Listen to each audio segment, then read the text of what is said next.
Pulunu investisiya et ki, pulun sənə pul gətirsin. Fotoaparat al kira ver, maşın al kira ver, ambar al kira ver, ev al kira ver, biznes kur, onun franşizasını sat. Müxtəlif üsullarla sən işləmədən sənə pul gəlməsinə çalış. Əksər insan nə edir? İşləyir, ayın sonu maaş gözləyir. İşləyir, ayın sonu maaş gözləyir.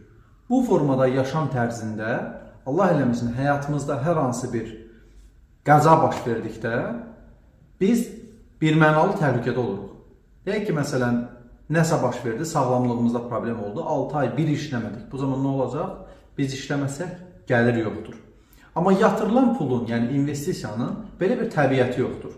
Sənin banka qoyduğun pul və yaxud icarəyə verdiyin ambar, ev sənə hər ay pul gətirir. O xəstələnmir, o məzuniyyətə getmir, o qəzaya düşmür. Sənin sağlamlıq durumun nə olur olsun, sənin yatırdığın pul sənin üçün işləyir. Lap gənclikdən mən qazandıqlarımı investisiya edəcəm, investisiyalarım mənə pul gətirəcək mentalitetində olmaq lazımdır.